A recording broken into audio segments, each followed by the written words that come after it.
Destiny Man cover interview, take one. And we just take it. There's a lovely ring to hearing that being called out. Destiny Man cover interview, take one. I want to get straight into our conversation, and I want to talk to you about a few things. I want to talk to you about your life, because I think you've lived an exemplary and very interesting life. I want to talk to you about Joe Public, and I want to talk to you about the concept of what's really a central theme of your book, greatness. But firstly, because you did write this book, what was the inspiration behind doing this project? So, I had no plans of writing a book. So I had no ambition to write a book. English is not my first language. And my craft is actually art direction, although I love copy. So it wasn't on my bucket list to write a book, but I was approached by a publisher. And she said there might be an opportunity to write a book for entrepreneurs in South Africa. And I've got this belief that first generation entrepreneurs are driven by poverty. So their success are preceded by poverty, often. It's need. It's like a need to get out of poordom to richdom. Yeah. And I thought, well, the context of South Africa is the masses of our population is in poverty, so maybe I can write a book in service of the mass population to say, you can get out of this. That's a very So that was the intention. That was the intention, yeah. From that seed, you've written something quite profound. I mean, in one part it reads like a Charles Dickens book, you know, and on another, you get quite practical about tools of business and things you've learned. But you talk about first-time entrepreneurs. You were a first-time entrepreneur. In fact, it was a chance thing from an unlikely incident. Talk about what you refer as the about turn that happened in your life. So the about turn, I suppose, and I'm very conscious when I say this, by white old South African standards, I was brought up with little means. So I wouldn't say we were dirt poor, but we were by white standards, we were poor. Sure. Didn't have much. So I always aspired to become an engineer, because a friend of mine's father was an engineer and they had money. So we lived next to the railroad, they lived up on the hill. Sure. And money, engineer, become an engineer. And that was my ambition from a very young age, was to become an engineer. And then I had a chance meeting coming out of the army, 2 years in the army. I met a guy on the border of Namibia, then Southwest Africa, and Angola, waiting for a plane to take us back to South Africa. And I always go, it's like mad, like one massive C-130 Hercules to take two guys back to South Africa. I mean, the waste of money. Great allocation of resources. That makes so much sense. It was good times then. So what?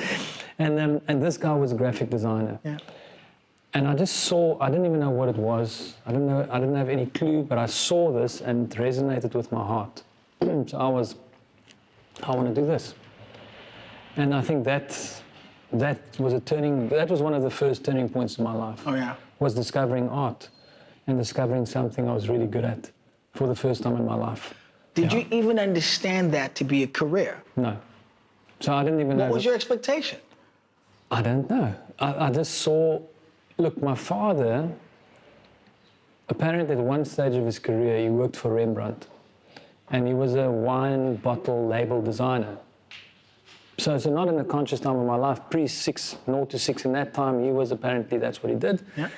There was once in my school career that I think he took me to an ad agency, but very, very sort of not high up on my sort of memory list. Yeah. But when I saw this thing called graphic art, I knew. So I intuitively knew, and again, I followed my heart. Yeah. So I didn't go for the thing that I consciously thought my entire life. Yeah. Engineer rich. But somehow that dropped a seed, and I think that's something that emanates out of your book, because you seem to track all these little seedlings that have amounted to essentially the emergence of Joe Public. Joe Public's emergence is very interesting. Speak to me, because You were what we would call today disruptive. You took what was a discipline of communication and turned it into a cafe, street corner type thing. Yeah. Talk about that. So there's two things. So when I found art and I discovered that I'm exceptionally good at it. So the first time in my life I'm good at something. So it built my self-esteem, Yes. actually expanded. And so I was about 20 then, 21, and I knew that I'm going to have my own business. Then I knew. I said, I'm going to do this, because then it started linking to advertising, because you get into it, you start studying it, you're going, okay, where do you go from here? Storyboard artist at an ad agency, Yeah. okay. And I knew I was going to do this by 30. So I gave myself 10 years. And by 29 years of age, I was working in Johannesburg, and I was with a friend of mine in my lounge at my home in Melville, and he knew that I wanted to start this business, and we came up with this idea called takeaway advertising. So take the advertising model and turn it into a KFC or into a takeaway joint. Fast food joint, yeah. Fast food American diner. Yeah. And make the ideas rare, medium, and well done. Put a price point to them. And whatever you come up with, the executions are rare, medium, and well done. So everything is transparent. And based on that, I resigned overnight, because I thought this was the best idea we've ever had in our lives. And I was like, that's it. And very cheeky of you, because at the time you had found a comfortable job, great mentors, amazing people who are emerging, establishing. I mean, Mike Shullett, who's a giant in advertising, much like Reg and Hunt Lascars. You leave that on a whim. You don't have a paycheck. You're moving with a friend in a flat to start a business, and the first thing that happens is you get no business. So, yes, it was. If I think back now, it was kind of crazy, because I had the perfect job in Johannesburg. I was on the rise. I was already quite high up, ranked in my industry for my position, and I was working with advertising greats. Mike Shullett came out of Hunt Lascars with John and Reg. Hunt Lascars was in, I think, the mid-90s, one of the top agencies in the world. Number one, yeah. But we had this idea, and that's why I really believe when you have an idea, you have to do it. You almost shouldn't overthink it, because you think yourself out of doing it. So I just went with it, and we started this business, and we had nothing. So we started in the flat, gave up my salary. I think I was earning about 12 grand, and went down to nothing. And then we didn't get any business in. We had one client. I remember Full House. We did their logo. Yeah. That was our first client. But we did a lot of freelancing for the ad industry as a startup the first 6 months, trying to get clients. Yes. So we freelanced, got a few small clients, but literally started the business from the E-League, like the smallest, tiniest clients. Live wire electric fencing, do me an ad, off the menu. We came up with a well-done ad, charging like 4.5 grand. Amazing, yeah. You know what's interesting, the first year, you must imagine, I was earning 12 grand a month, Noel was earning about the same, Gareth was earning about 6 grand. Yeah. He was a few years in experience behind us. Sure. He's my partner to this day. Oh, yeah. So more on the business side. I'm a factory manager, so I'm the creative product manager. Yeah. But we made a lot of money in the first year. I mean, I think we made like R1 million in the first year. Jeez. Profit. Nice. And for young people, it wasn't, a house that's like 4 houses. Yeah.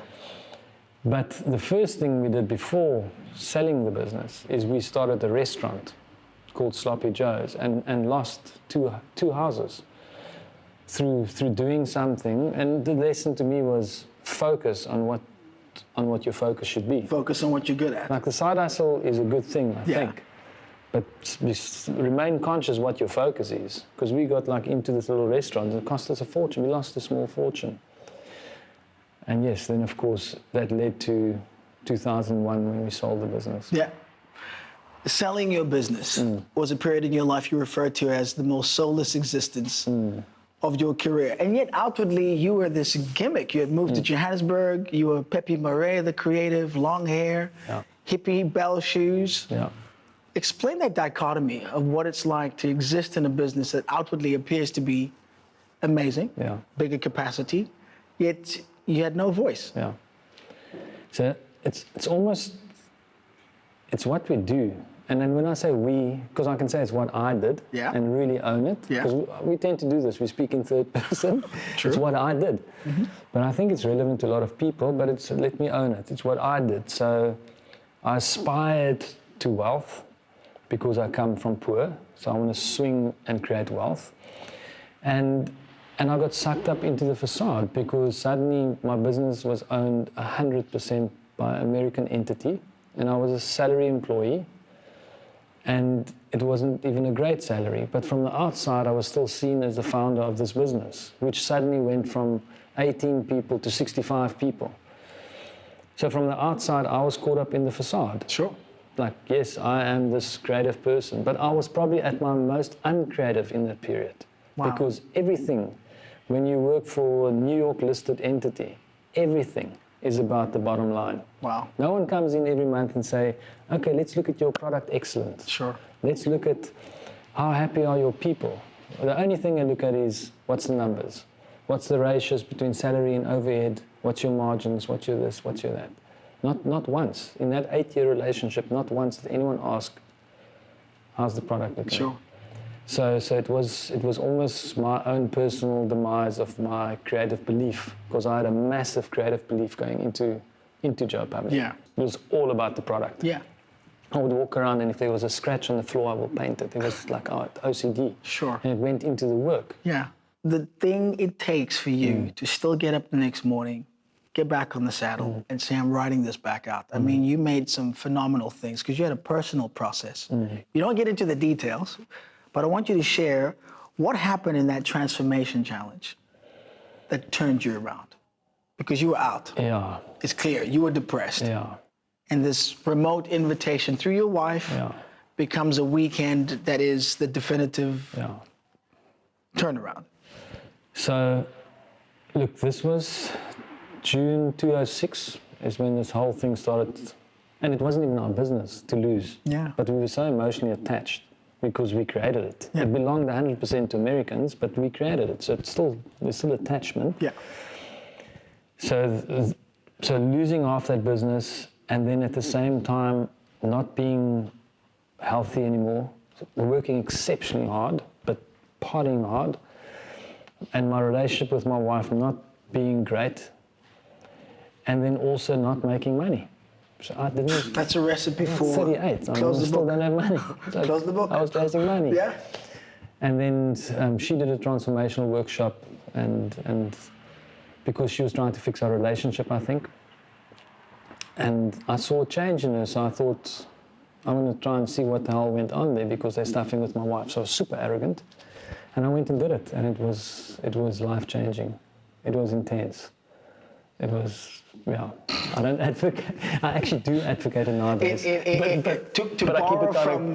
To borrow from biblical references, you had a Damascus moment. I had a full-on God moment. Oh yeah. No, it was intense. Oh yeah. Like fundamentally to such a degree, and I don't think everyone has that level of experience, but I was meant to be there because everything was falling apart. Sure. So I hit rock bottom, and I think when you push that hard, you're more open. Pepe, listen, this is not a small thing to point out, but I think from what you speak about being greatness and growing greatness, from what you speak about as the kernel of success of the Joe Public we know now, this behemoth that is doing phenomenally well and is 100% owned, and is, is the fact that you believe that success is best driven through purpose. No doubt. The popular dogma is that success is built from missions and vision statements. That turnaround, for real, that's what Joe Public is all about now? So I'm studying business now at the moment. I'm on a different journey, and even in the business textbook, it puts vision first. Now, when I started my journey, on my career journey, say in my early 20s, my vision was to make X amount million of rands. Cash. Yeah. That was my vision, make money. 10 years later, I didn't make money. I find purpose. I put purpose as the foundation of my life. Yeah. It inspires a 360-degree different vision, but like completely something different. Yeah. So I don't think it's possible to create a profound vision without a profound purpose. Yeah. If you don't know where you're coming from, you're never going to find where you're going, in my book. Yeah. whether it's the truth, it doesn't matter. That's what I believe, and that's what I'm putting out there. But fundamentally, I apply the principle that worked for my life to our business, and I've got an incredible business partner, actually quite a bunch of business partners now. But my original founding partner, we trust each other with our lives. Yeah. He trusted me to bring it into the business. Yeah. Business went from this, I mean, Torpedo. 10% to almost 50% compounded year-on-year growth for a decade. That's phenomenal You results. can't explain that. Yeah. On the same resource and on the same people. Of course, we get better every day. Yeah. So yeah, I believe there's a new way of doing business in this world. Yeah. What's next for Joe Public Group? The big next thing, so we've been driving transformation, and I'm super proud of this because the scorecard only kicks in at, I think, 12 million revenue.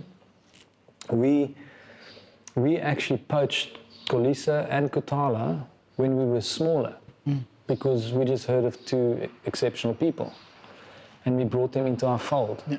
And it was quite funny because when they joined us, it was just before the proverbial hit the fan. Of course. So they were Jesus, they came we into left our they came into the Titanic. big corporations and we came to this place which is Wow. falling apart, Yeah. and they're still with us. So the big next move is to create South Africa's largest majority black-owned, locally owned advertising agency. That's our next big, and this should drop in the next, hopefully Within the month. within the next couple of months, that Yeah. will be done. And then we'll be rewarding people that's been on this journey with us for 12 years with equity. Remarkable. And we always believe that. I'd rather have a smaller share of something significant than a massive share of something small. I mean, it's an old cliche, but it's true. And diversity and creativity goes hand in hand. I mean, the more diverse, the more creative. Yeah. It's a fact. Yeah. So I think we are setting up for the next big decade of our growth. Yeah. It's been a pleasure to talk to you. Cool. Thanks a lot. Good. Appreciate it. Good. Appreciate the day. Good. It's been a day. Yeah.